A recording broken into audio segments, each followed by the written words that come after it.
You are now tuned into I Shaved My Ass for This, a podcast about all things dating and desire from the perspective of those on the margins. Here's your host, Natalia Lee Brown. All right, here we are, another week, back again for another titillating conversation. My name is Natalia Lee Brown, and this is I Shaved My Ass for This. Thank you so much for joining me once again. This week, I'm so excited to bring you this conversation because it's one that I had with a longtime friend. And we really break down the ways in which our early foundational relationship experiences really set us up for the rest of our adult lives. And if they're positive, it's something you can build upon. And if they're negative, it's something that you really need to reprogram in order to have more healthy connections as you get older.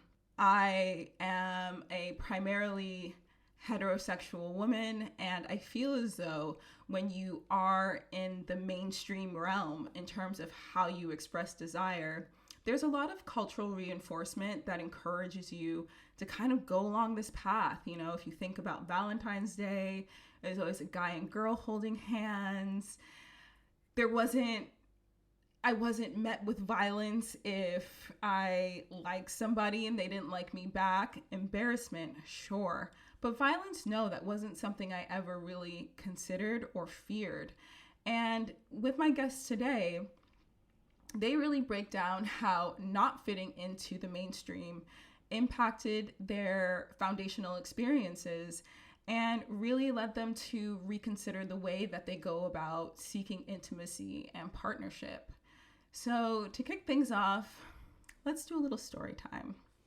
So as I said earlier, I am primarily heterosexual. I do primarily date men. And when I was thinking about this topic, I was like, when have my early experiences left me feeling othered or undesirable or like I didn't really belong? And I think that when we are in primary school, grade school, that if we don't have acceptance of our peers, we can easily be ostracized. We can easily be left out of things, not invited to parties, not have the same kind of canon experiences that a lot of our peers might have.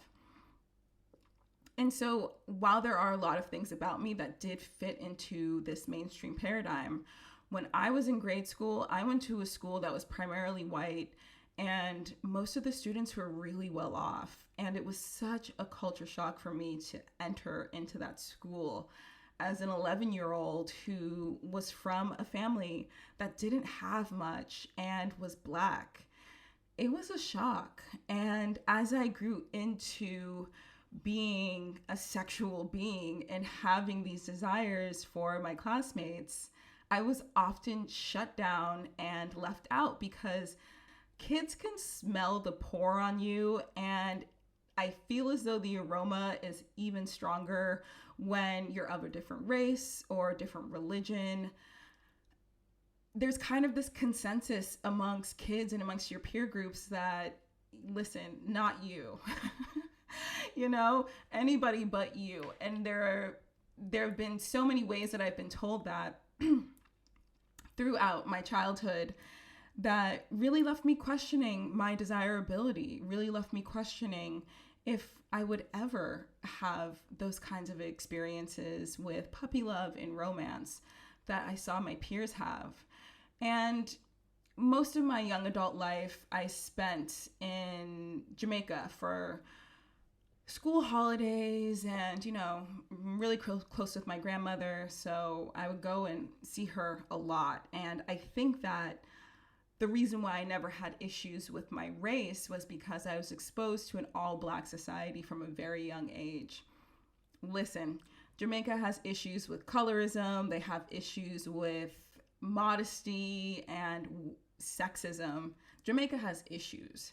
But I think embedded in my head, just knowing that there was this other place and other places in the world where Black was primary, Black was prized, really did the work to fend off any sort of self-hatred due to the color of my skin.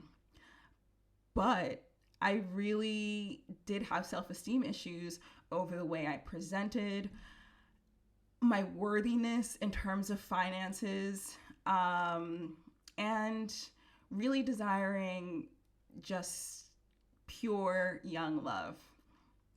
And those were issues that I had to rectify within myself. Those were issues that I had to do the work to find other people who were like me, find other people who weren't closed minded, find a genuine community that looked beyond the fiscal and beyond the surface characteristics and took time to invest in who I truly was. And that allowed me to grow.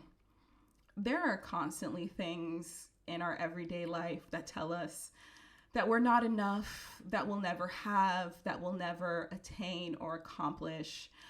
But I think at the end of the day, having people around you who see you for who you are and who remind you of your intrinsic worth and beauty and value in the world can do a lot to repair some of the early damage that a lot of us have experienced. So if you're in a place where you don't think that you quite measure up, where you don't think that you'll ever achieve, let me tell you, those voices are wrong. And do your best to find people who will remind you that they're wrong every chance that they get. So please join me in welcoming my guest this week, Saturn. And I hope you enjoy our conversation.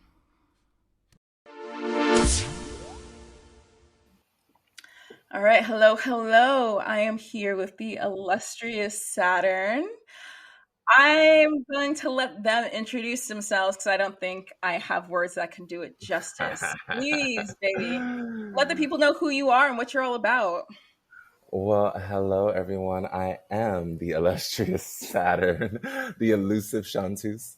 I feel like you know exactly what to say. I mean, we're past our 10-year sisterhood, so. We're past 10 years. Yes, absolutely. Yes. So in this moment, I'm just your sister hanging out with you. But in other moments, I am like a really fab artist. I throw parties. I do visual work. You know, art is life. Life is art. It is what distracts me from boys. Just to segue in, just to dive right in there. Yes. You know, stay on theme, stay on topic. Just to let the audience know, Saturn is honestly that girl in LA. They're that girl in any city they go to. I've been going to their parties since day one. Back in the day, they were go-go dancing for a party. And that's how I met them. They had just cut the texturizer out of their hair from Okay, so we're reading. And yeah, they really are that person. And for whatever you may see on social media, the thing that really should be highlighted is just the full and generous and genuine heart that they have and the way in which they treat people. So I'm lucky to call you a friend, and I'm even not luckier, but I'm hella lucky to have you on this podcast. I mean, when you asked me to do it, I was like, I mean, duh. Like, if you had just told me, hey, this day at 1, we're talking, I'd be like, oh, okay, yeah, let me put that in. Like, you know, like I owe a lot of my like feeling safe and seen and having a good place to put all of the love that I have. You've been a big part of that, and I appreciate you in so many ways. So it's fun to share with the girlies out there this relationship. So how do you identify?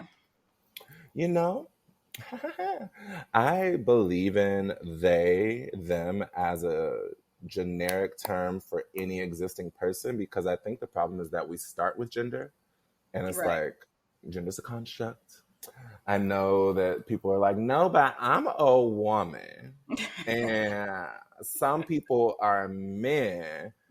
I don't know about that they, them stuff. I'm like, but baby, you really just an organism on a floating rock. So I believe in they, them, but I've been very comfortable in she, her lately because I started Moans. I really do think in this new trans, I call it T-word, in this T-word identity, Like, I've gotten more comfortable with she, herring, because it is more of a spiritual thing for me. Like, my mother is my first relationship, and it's the one that I've always kind of thought of as like the ultimate supreme relationship. And then my grandmother after that, and then my other grandmother after that.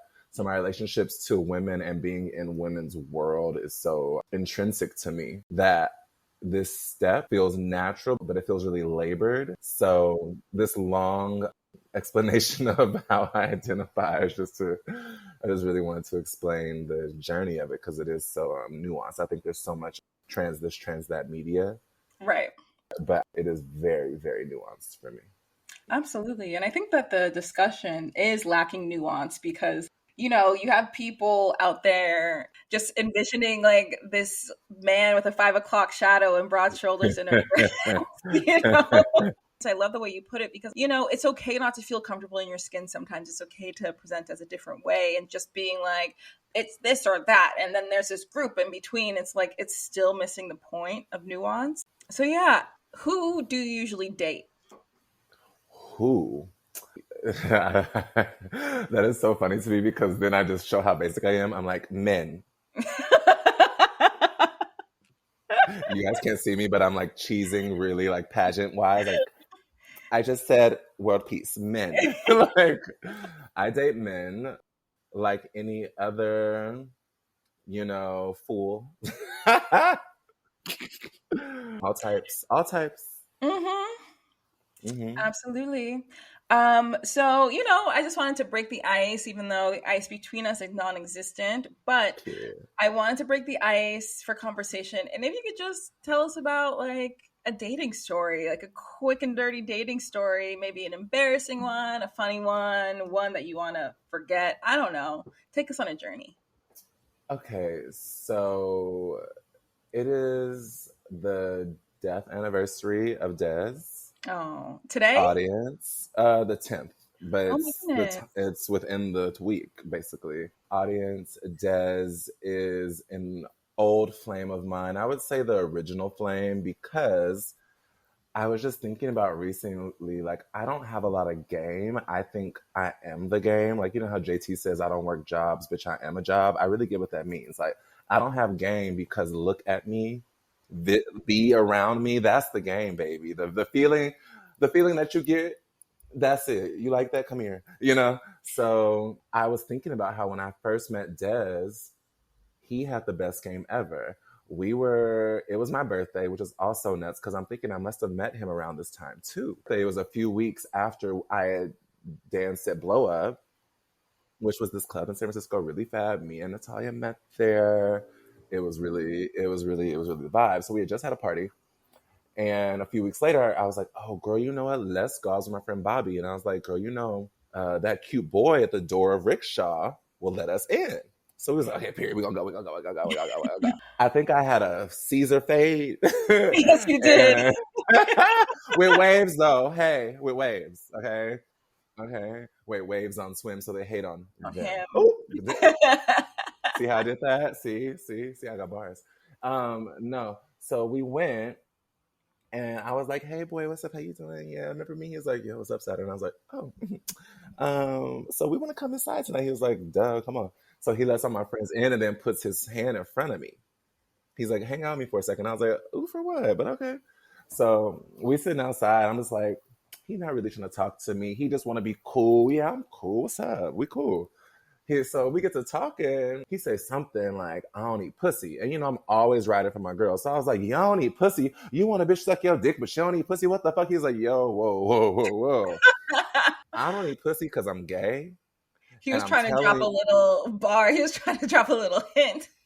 Right. And I'm, girl, over my head. See, now the problem is that I get everything. I just don't know what to say. But back then I was like, what? What do you mean don't eat pussy? I don't understand. You're a man.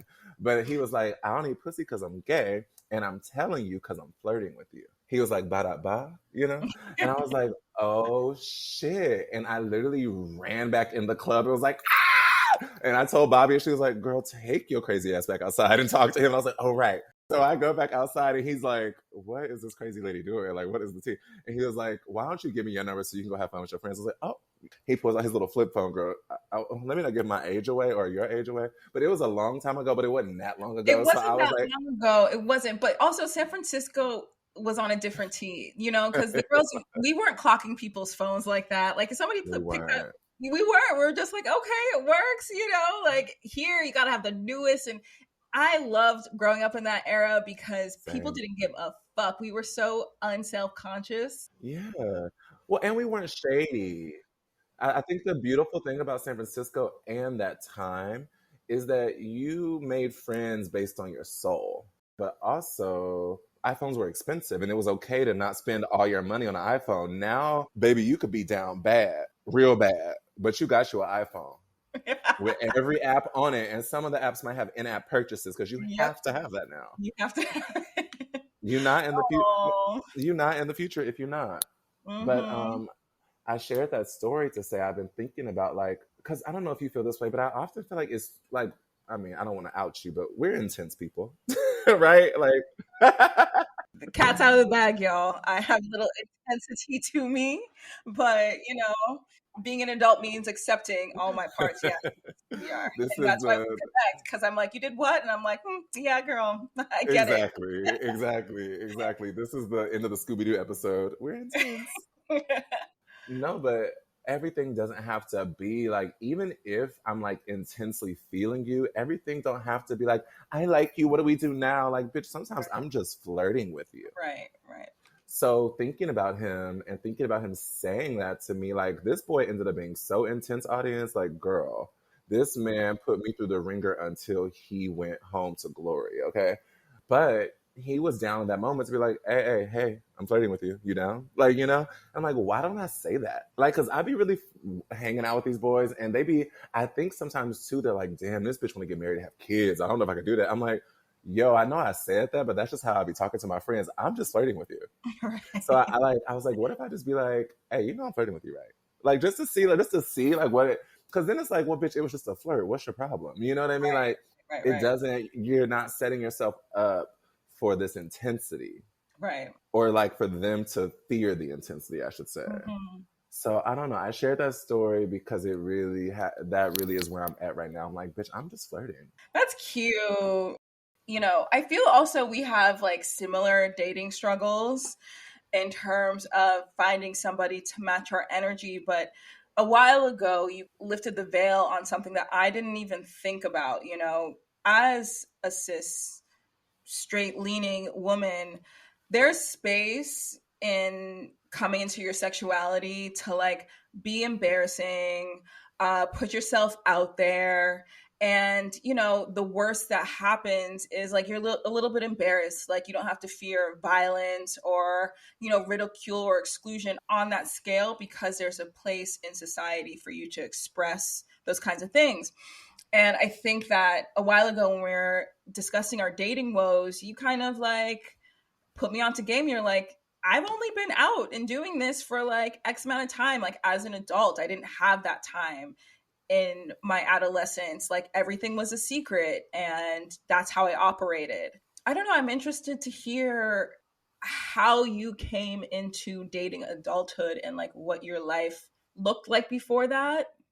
So Des was the beginning of my adult relationships. I feel like prior to him, I really was in this place of like, oh, everyone's maturing right now.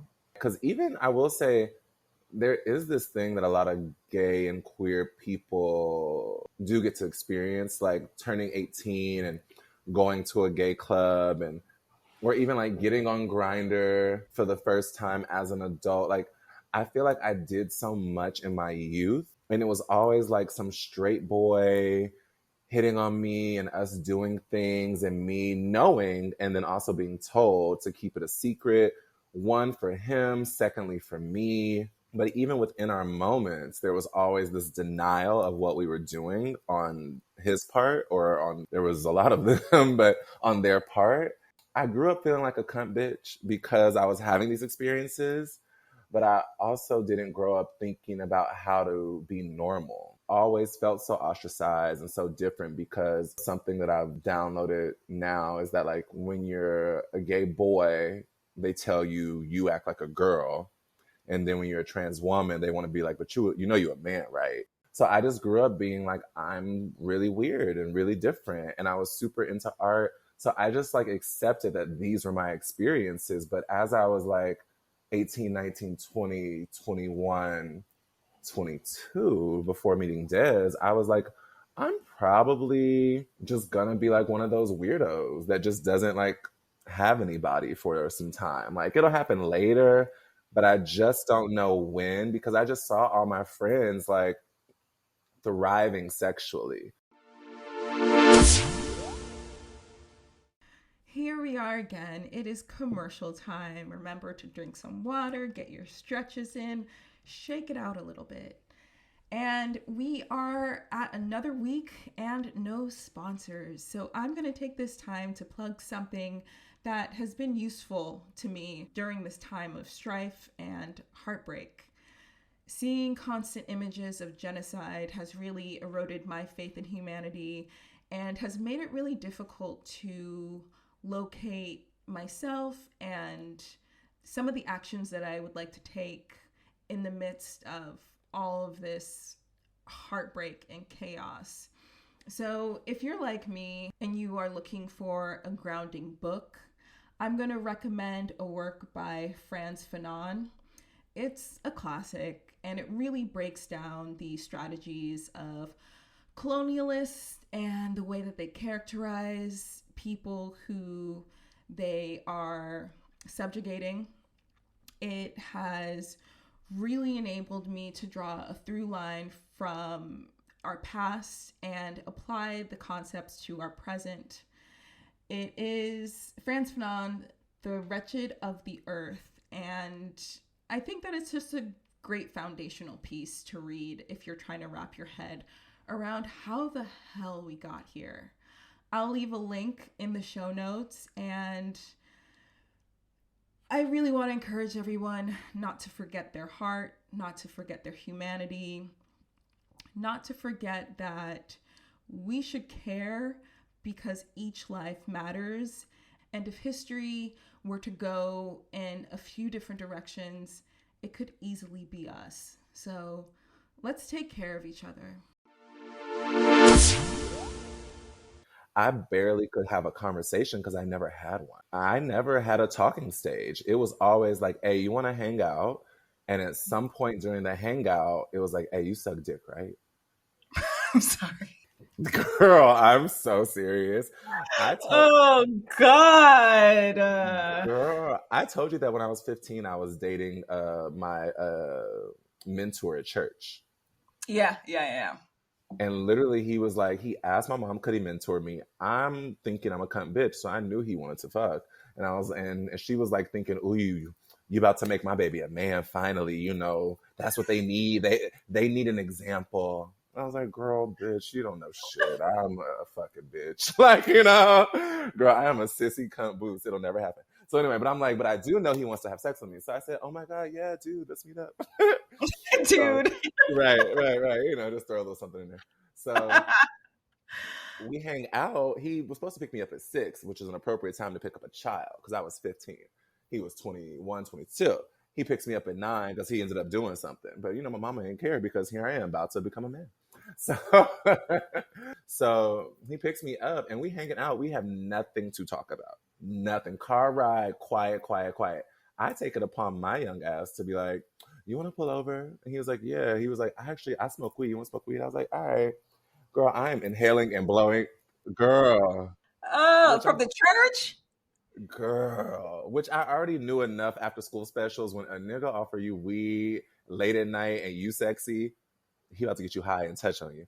So I literally was smoking and out, inhaling, exhaling. Like it wouldn't even hit in my brain. So I was like, what do you want to do? He was like, I'm down for whatever. And I was like, oh my God. All right. So then I was so bashful. I wrote on a piece of paper, do you want me to suck your dick? And you wrote like, girl, that's why this man should be in jail. A proposition from a 15-year-old who can't even say it. Can't. Like, so terrified. He was like, oh, it's all good. So I did it. And then he feigned this whole like, oh no, you 15. I'm like, girl, like we've done it. Come on. So a few times we hung out a few more times, and then he literally was like, hey, I feel like we could make some money. And luckily I'm not game goofy. And I was like, hold on, my mom's calling. Hung up the phone, never answered him again because he wanted to take me to some hotel room and let some old weird men touch me, which is, hey, people's lives, and that's real. Sometimes I regret that I never did it because I'm like, it was boring. Like, it was boring being at home and stuff like that. I probably would have been a little more realized early. So those are my experiences, right? Like, I think when I say that, what I deeper mean is like, I wish I at least was like thrown into it in a real way, because either my like innocent way, I didn't learn anything. I had all these experience, but no work skills, no dating skills. I had all this experience, all my friends. I was the only person growing up being like, oh, I said this, I did all these things, but I didn't know what it was like for somebody like, how was your day? Or you're really cute. Or I don't know what you say. I had no idea. So when I got to 18 and I saw everyone dating and saying words, I was like, that's cool. How do you do that? And I was too bashful to talk about it back then in an emotional way because I don't think I thought of it emotional. I just thought that I was fucked up. So it's like that you had the physical and like the lust, but like that puppy love, like intimacy and romance that you get early on wasn't there. Yeah, like my sister, that is a talking stage bitch boots. Yes, because she was coming up at the same time as you, so you got to compare Yeah. like in real time what was going on. Girl, she was talking. Like my sister has game. Yeah. Like she can talk to you. Like every man that she ended up, her from her baby daddy to her other boyfriend to the boyfriend to the boyfriend, she's one of those girls where she's like, we was just friends. Like, you know what I mean? Like they was always talking, but she knew which words would lead it to be like, oh, we really together, but we play like friend, like just that whole thing. And she never was like, you game goofy, let me teach you. Right. Nobody ever was like, you know how sometimes you got a cousin that's like, I bet you somebody was like, Natalia, come here. You know you pretty. Girl, let me tell you something, girl. They about to be after you. Let me show you what you do. When nigga come up to you. You know what I mean? Like, nobody did that to me. So I just didn't know shit and I hated it. And I would say Dez didn't teach me any better, but when he passed, I feel like I realized, oh, you were reminding me that I was desirable and lovable. And I feel like now I'm kind of in that adolescence. And it's kind of crazy because I'm real far removed from any sort of adolescence. I mean, I guess I'm in a trans adolescence, but I'm learning now. The thing that is so interesting now, because going from that time when you met Des to who you are now, there has been so much evolution just in your personhood, like gender aside, but just like in your artistry, the way you present, the way that you're self-possessed and all these things. And it's almost as though when I watch you, you believe it on some sense in the way that you have to own it to like just like really be that bad bitch, but when it comes to intimacy, like you still don't really believe. Like I feel as though you're just like like baby, it's like Oh, she is reading me in front of y'all. Y'all sister ever did this to y'all in public like this? Oh my god. Because this is why like people that kind of try to spit game to you, I feel as though they are approaching you in the way that you project. And maybe this is just a family thing where you always feel like whoever's trying to holler at your kin isn't good enough. But like for real, you don't date on your level.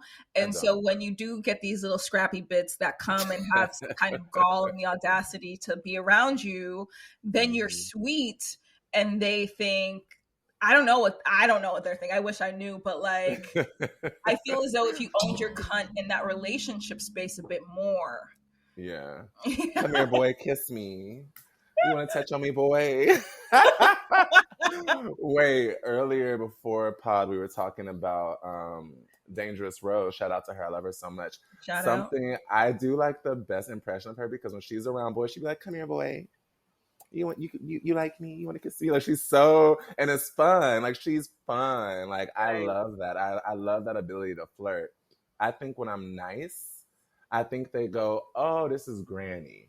Okay, so Mm, Granny don't want to, and not in the sense that they look at me like that. They still like, "Damn, this bitch stacked. I'm gonna go spread a cheek," But they think like, "Oh, she think I'm her grandson." Like she don't think. I don't think they think I want to fuck them. I know that we as people are complicated, multifaceted individuals, but like you can fuck in Period. 20 minutes, right? You can go Yeah. and find somebody to fuck. But then I Yeah. think that you find somebody to fuck and then you want to like go on a date. You want to be like lover girled up. Yeah. And there's a disconnect, right? Because you find somebody to fuck or you find somebody who kind of gives you that lover girl fantasy. And there's like not a meeting of the minds. Yeah, I mean, I think there's a step process, right? And this is back to like missing how things go. I think my love language, the one that I like to perform, Mm, is help. okay. And because I don't date in my tax bracket, it's a lot of Mm, niggas that need help. And when I say niggas, I mean anybody with some meat. Like, I think they know how to receive my help, but then I think then the way that I start helping them with all of my like wisdom from my childhood and shit, they're like, well, damn, this bitch hot, insecure in a weird but charming way, and she hella wise. Like, okay, I still want to fuck, but I'm. Then they realize, oh, I'm a chump. This bitch actually need a mogul. I thought so. It's almost like, yeah, we should have just fucked. Because right. now it's on some. Well, now that I've gotten to know you, bitch, I can't. What kind of dick you want? Like, like how can I do this to you? Like, what do you? I think it becomes too much. Okay. And so I don't know. I really want to. It would be so fun. Like, this is my summer of fun. I just want to be like, let's fuck first day. Like, okay, recently Mm, I was at this party. And there's this boy that always kisses on me at the party. And he real fine. Like, he's like generically fine. Like, you would have to say, you would be like, okay, well, let's go on a date. Like, or kiss me, you hot. So we were at this party. He comes up to me and kissed me. And I'm like, I'm so sick of you walking up to me and kissing on me at parties. I was in the bathroom line. He was like, why don't you go to the bathroom? I was like, no, why don't you come with me? Girl, so he came with me, girl. And we didn't have the sex, but he was a munch. That he was a munch. And I was like, yes, like that's it. That's it. And we text the next day, like he sees me out, we hug and kiss still. Like that's really all it is. But you know what? I don't know him like that. I didn't take that time out to mother him. So I think that helps us keep it on this. Like he don't really know me and I don't really know him. right.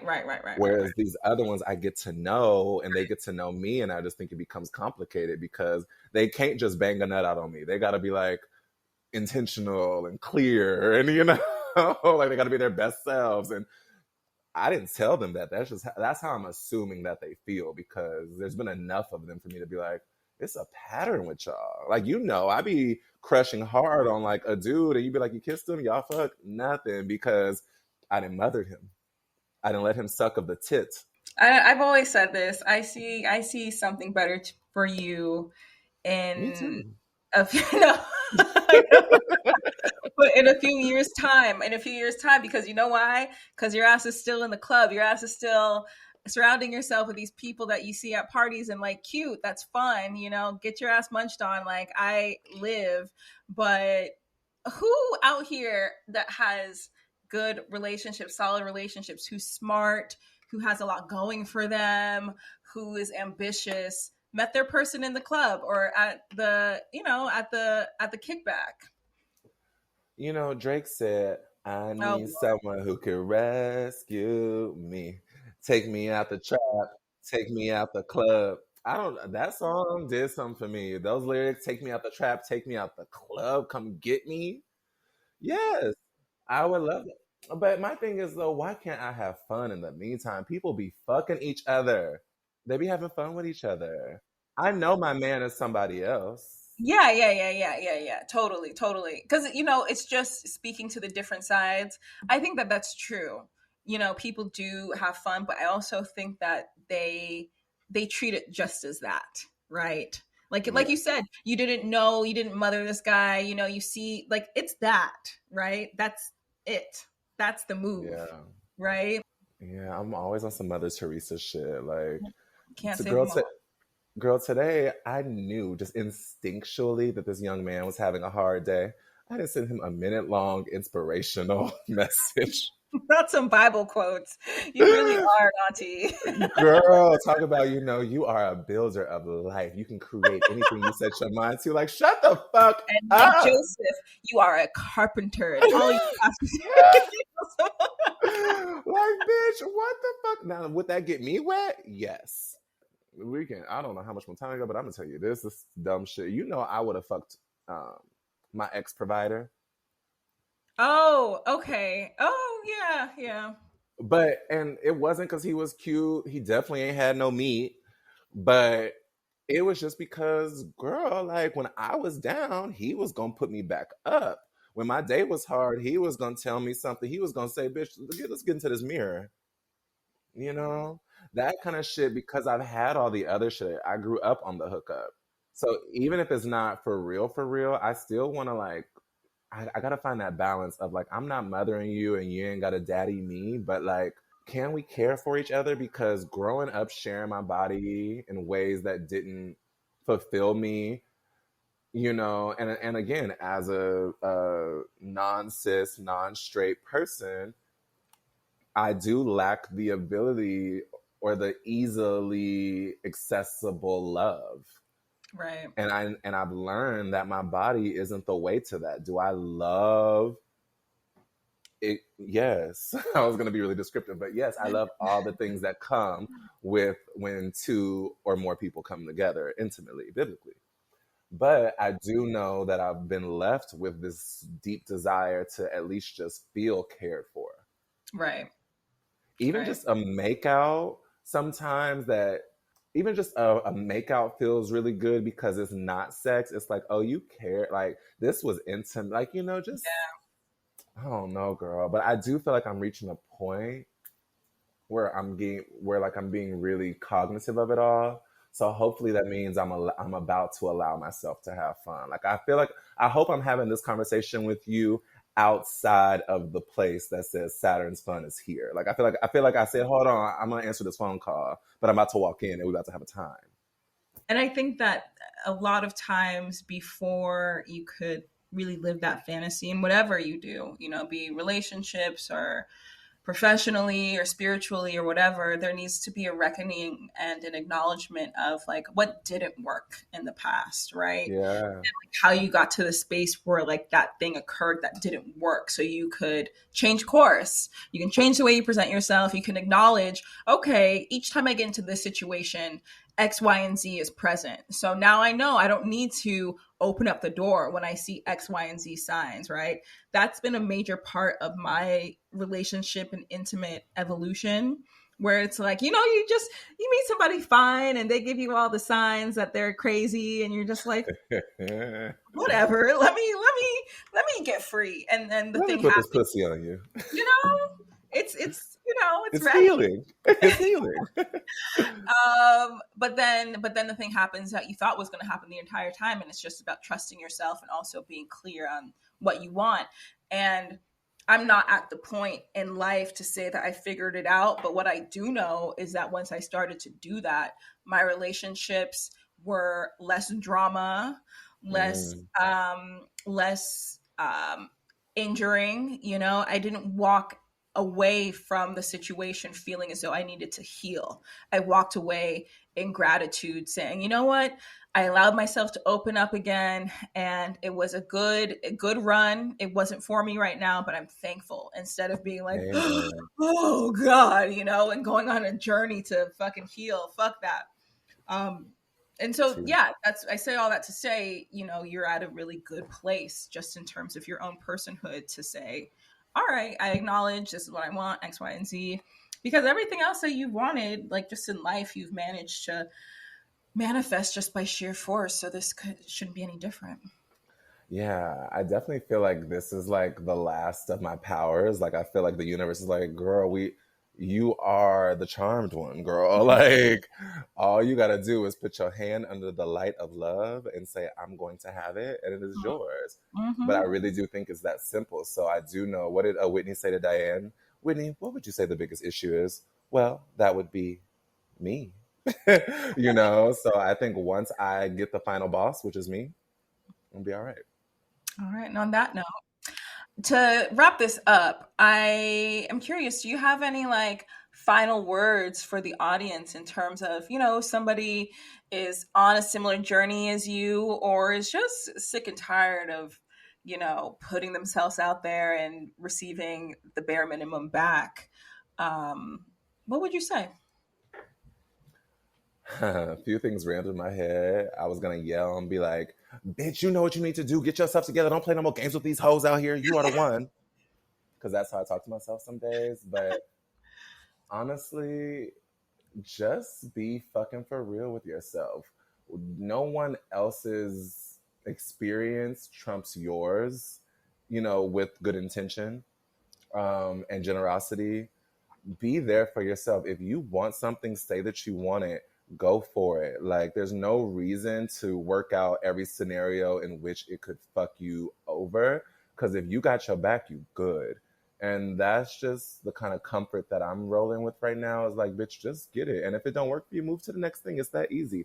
There's so many things in life that we can have, and we don't have to focus on this one situation that affected us negatively or could possibly affect us negatively. Just go for it and move on. Have that agility, have that elasticity to bounce back, because we do have it.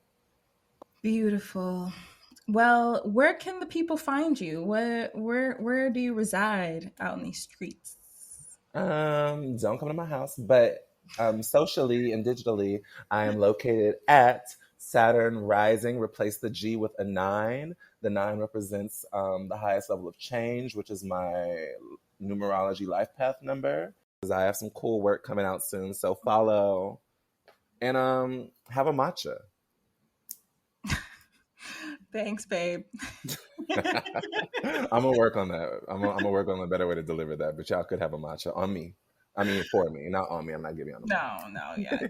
Think of her when you're sipping your matcha, okay?